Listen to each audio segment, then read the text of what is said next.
welcome to the SICHL preseason power rankings hosted by not Henry.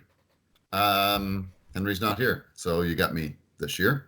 But luckily, a lot of our regular hosts and correspondents, researchers are still available. Just unfortunately not with me here in my beautiful studio in Waterloo, Ontario. But through the power of the internet and technology, we are able to include them in today's show. So first of all, I'd like to welcome back to the show Matt McInnes. Hey guys, I'm very excited to join you this year as a special correspondent to the 2019-2020 SICHL preseason power rankings. But before we get into what's up ahead, I think we really need to look back at the story of last season, where obviously what everybody's talking about is Vancouver Island Norsemen becoming the three-time defending President's Trophy champions of the world. It is remarkable what this group of underdogs have been able to do over the last 3 seasons, and I think that really that's what we should probably be focusing on is that pretty monumental achievement. So, big season coming up, but really that three-peat is pretty remarkable. All right. Thank you, Matt, for that self-introduction. Actually, I see Henry has managed to call in. I don't know how we got this. That's incredible. I didn't even think we are going to get Henry on the show. This is fantastic. Henry Ski. Hey, guys. Well, thank you for joining us, Henry. And now, live from somewhere in British Columbia, my good friend Eric Schneider, who is the resident stats guy and SICHL ratings expert, self-proclaimed. Eric, welcome back to the show. Very happy to be here, Mark. We'll emphasize the self-proclaimed piece there. That's important to note. I have absolutely no confidence in these rankings, but time will tell. You're way too humble, Eric. I think everybody in the league puts a lot of stock in these preseason rankings. A lot of teams I know have told me that they base their whole season strategy based on where they come in these rankings. So that's a poor decision. It's important. It's important stuff. So we're going to break this up into 3 pieces, the bottom 9, and then the middle 10, and the top 10. Eric, you've got the master sheet over there with all the rankings and a special little candy themed bit that's been added this year. A treat. Yes, indeed. We have a treat. I, as you know, enjoy throwing a little flavor into the mix. We had our Matt Damon themed teams as movies a couple years ago. And then last season was the extremely well-received meme overview of each individual team. This year I struggled a little bit. I initially thought something musical in honor of our great commissioner overlord, Grand Poobah Mark McRae. And initially I thought to myself, there we go, throw the hood up. I thought, how am I going to do this appropriately? Who might be the most prolific artist I could possibly use?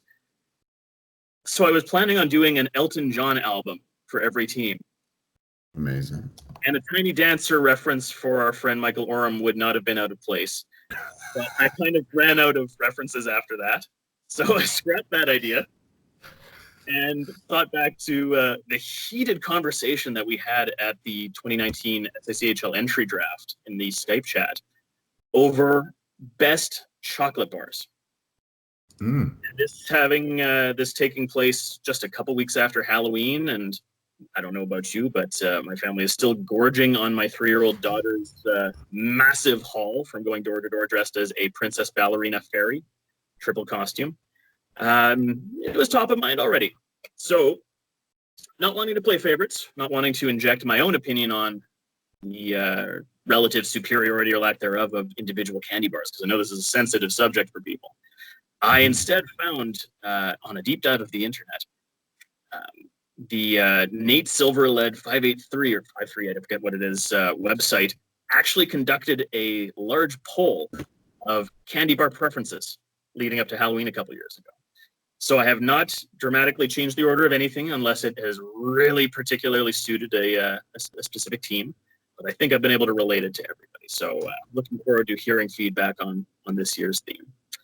And that's fantastic. I mean, I'm a big sugar addict myself, so I'm quite excited about this year's theme myself. Excellent. For whatever that's worth. Okay, well, I got to channel my best Henry Ski and move this along because we are always running short of time on SICHL TV. Time is money. And so let's start the power rankings preseason 2019. Eric, who is going to be the worst team this year? Coming in dead last in the league at number 29, the Hamburg Gladiators. Sorry, Henry. And it is by a country mile. Dramatically worse than the next worst team in the league, which Henry deserves some congratulations. I know that is actually intentional, so clearly things are already going according to plan, at least my ratings are worth anything. And the worst Halloween candy of them all, I think we can all agree, chiclets. Chiclets. Remember those little boxes, and there's just 2 of those little bastards in there? Oh, yeah. You're right. I kind of liked chiclets when I was a kid, but the Halloween sized ones are terrible. You're right. That's just as bad as the Hamburg Gladiators. Yeah, and there's very little that I can say in favor of those poor Gladiators. They've got Verana and Foligno as their top 2 forwards. That's an indictment in and of itself. They do have Brent Seabrook, who will probably play 0 games, I'm assuming, before getting traded inevitably with a 0 morale. And Mike Smith in net. Keep in mind, this is last year's Mike Smith, so those ratings are not friendly. Right. So just a team full of terrible AHL level players and a couple NHL quality trade bait. But that's about it. Sorry, buddy. So it sounds like Brent Seabrook is on the move. Okay, so that's number 29. Who do we have at number 28? Coming in second to last in the league will be the Banff Rockies. Ian, you have put together an impressively bad crew. So bad that your Halloween candy is Double Bubble. Double Bubble. Oh, those are bad at any time of the year, Eric. Nobody likes to get that. No. Yeah, those Rockies, I mean, they're building towards something. We'll give them that. And if you want to go along the bubblegum theme, they are expanding. They are blowing up. But it's not happening this year. Kyle Connor is the only forward of any quality. Sergachev on defense, cool. But everybody else either got misrated in the case of poor Miro Heiskanen. He should be a lot better than he actually is here. Or otherwise, they're just looking to head to next season or even 2 or 3 seasons out. So there you go, Ian. Now, I don't know how much you paid attention to the waiver draft today, Eric, but have they improved? Ian broke the rule book. After 20 years, I thought our rule book was quite good, but Ian managed to select multiple goaltenders today, exposing several, and because you can only lose one after he lost one of the ones he didn't care about, he then picked up 2 more.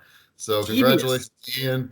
There is now, as of a half an hour ago, a new rule in the rule book to close that loophole. But so I don't know that would have changed your ranking of the Rockies, but just so you know, Wiley Ian, congratulations. I'm impressed. I thought I was the only person allowed to forcibly change the rule book. Yeah, well, he asked me before he did it, and I really had to agree that that's what it said in the rule book. So yeah, good for him. Wow, I'm impressed. On me. Love it. All right, well, Super Bubble, you're still he's not. They don't have a good team, but that's I think that's what they're going for this year anyway.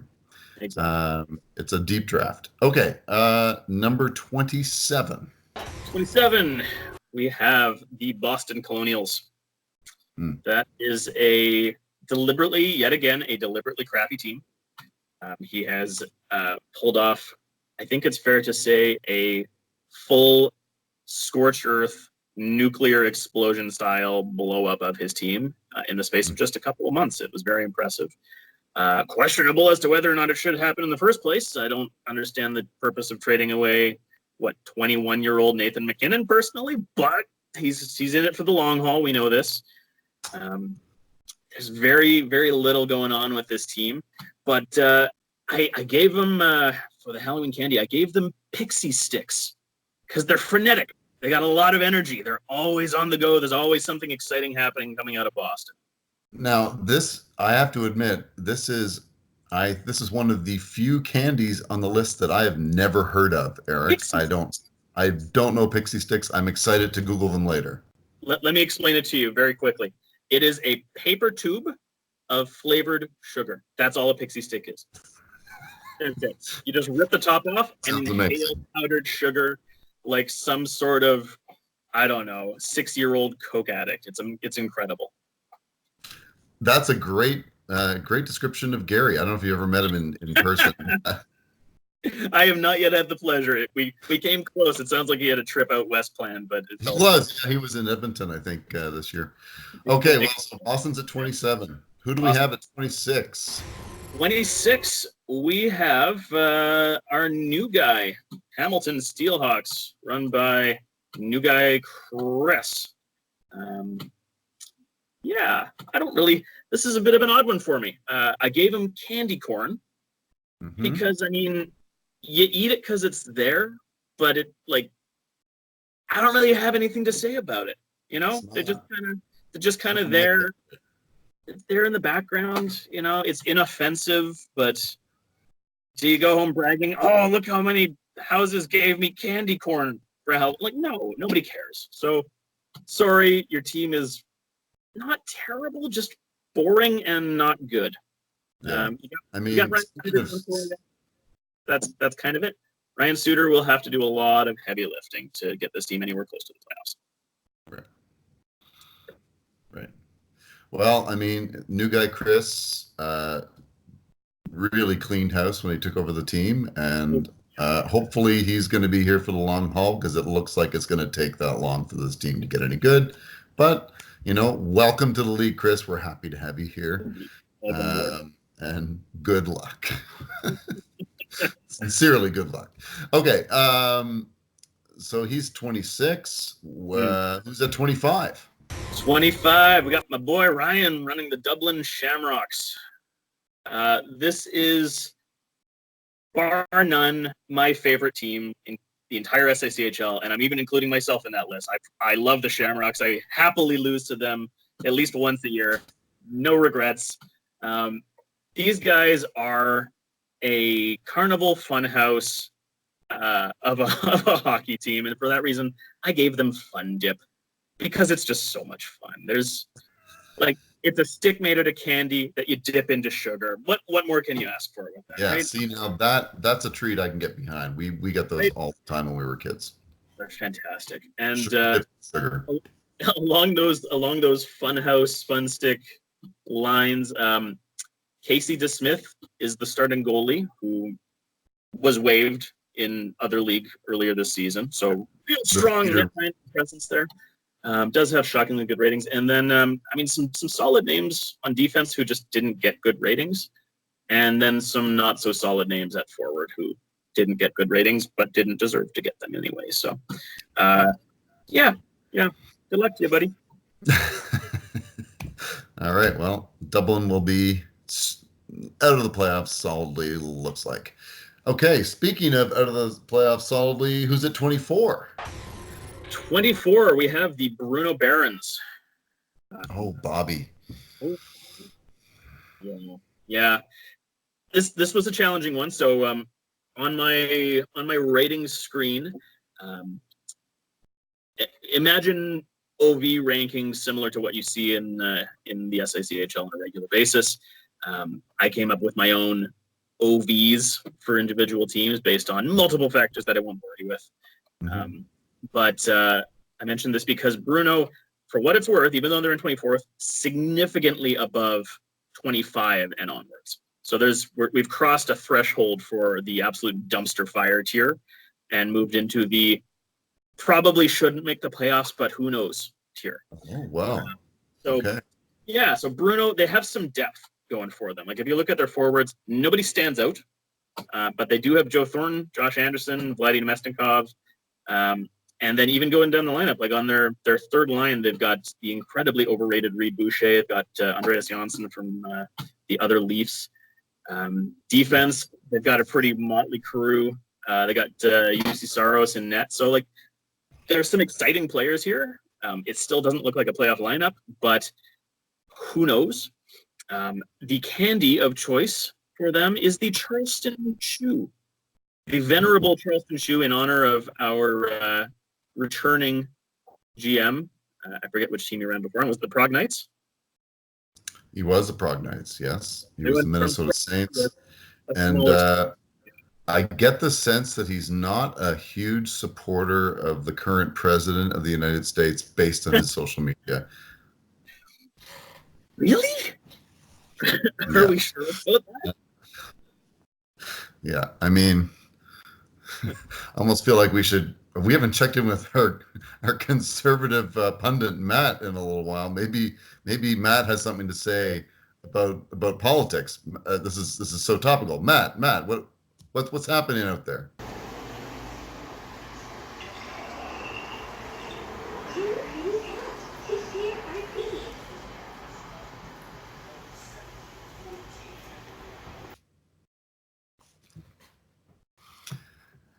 Great commentary as always from our league's leading political mind. Anyway, back to Bob. Yes, we didn't have much else to say about Bob other than I like the quote, "Not a dumpster fire." Yes. Great. There we go. Title of Bob's season. Love it. Okay, so we are at, by my calculations, up to 23 now. Which brings us to the Ottawa Slammers. Pat Booth. This was a fairly easy one for me to pick candy-wise. I gave him the Three Musketeers because he has literally three good players. Wait, no, he doesn't have a best. He's got Backstrom, Marchand, and Parise. And, like, what do you have after that, man? I know you got Carlson on defense, but let's be honest, he's going to play about 23, 24 games all season. Not going to be an impact player for you. And Brian Elliott, keep in mind, this is last year's Brian Elliott, right, in net as the starter. Currently circumventing flagrantly the SICHL rule about having a GHA goaltender. Only 2 goalies in his roster at the moment. Concerning, there are actually a couple teams up in the waiver draft today. Let me quickly check on that. I don't. Smart. Oh, he did pick up a goalie. He picked up Calvin Pickard from the Vipers today. So there you go. So for what it's worth, Pat, that might have actually moved you up ever so slightly in the ratings. I do value third goalies. But that being said, there's a pretty decent gap between you and the next team. So maybe not. But yeah, I don't have Calvin Pickard's ratings in front of me, but I'm guessing they're not setting the world on fire. No. But I'm glad that he is following the rules. Do you think Henry would have something to say about his old university buddy Pat? Henry, yeah. I mean, it looks like he's available. Let's see what Henry has to say about his good friend Pat and his fantastic team, the Slammers. Brad Marchand is an elite player in so many different categories, but most of all, his compete level. Insightful commentary from Henry Ski. Holy sharp. Some of the best commentary I've actually ever heard. Henry really on his game. Maybe he should go on vacation more often. He has never been more concise. Or better looking. Number 22. 22 gives us Phil of the Seattle Grunge. One of the best names and jerseys in the SICHL, if I may be so bold. Seattle is another sentimental favorite of mine. Phil and I had words in the lead up to the expansion draft. I hope he's forgiven me for my devious ways. I really like what he's done with the team. He's got Dustin Byfuglien, who, let's be honest, slightly underrated defenseman for what he can bring to the team. He's got my boy, Jake Markstrom. Big fan. I am here in Vancouver after all. He's quickly becoming the mayor of our little town. Kind of a motley crew at forward, but guys that should turn into something, especially that Brady Tkachuk. Looking pretty exciting. Shades of his father. Still, they're going to be on the edge of the playoffs, I figure. They're not quite there. I'm going to give them Pop Rocks, just because there's a lot going on. It's a party in your mouth, and everybody's invited. That's fun. Okay, well, Seattle got something going on. Yeah. Congratulations, Phil. I mean, he had a quite a good season last year. 22 is a bit low for him, but roaring out of the gates. He had a little attrition over the summer. It's yeah. To his credit, he played it bold in the expansion draft and went for immediate competition. That may hurt him in the long run, but I get the feeling he's up for the challenge. Our new guy, Phil. Phil's a player. All right. Yeah. So rounding out the bottom 9, we are now at number 21. Who is it? SICHL and the Chicago Tigers. Poor SICHL. How many years in a row now have we had him in the clear bottom third of this? I mean, 21 might be as high as I've ever had him in the preseason rankings. This is, if anything, I guess we're celebrating for him, but I hope it turns around at some point. I don't know when it will. He's got a couple, I'm not going to say young, but young-ish quality players. So if something's going to happen, it's probably going to be in the next couple of years. His claim to fame and the reason he is ranked as highly as he is this season is because of pretty much solely Thomas Greiss. Right. Incredible ratings. I actually gave SICHL the 4th best overall goalie rating of any team in the league this season. That's pretty incredible for a bottom third team. Right? His backup, Alex Georgiev of the other Phantom Rangers, and then Fikas Copley. That's a pretty solid trio there. So that bottomed some ratings. And in line with what I've just said about SICHL, I gave him Twizzlers because they are tasty.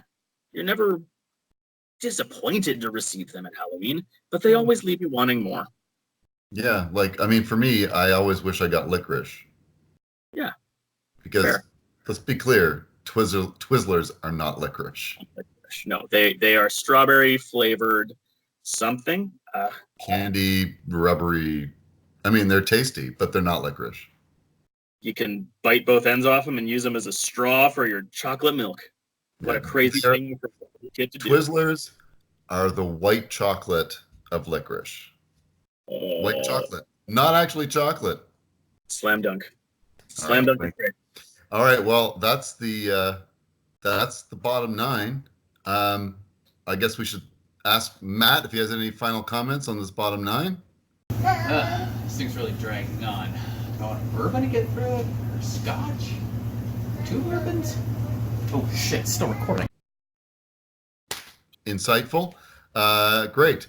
Well, we'll be back in the next video with the middle 10.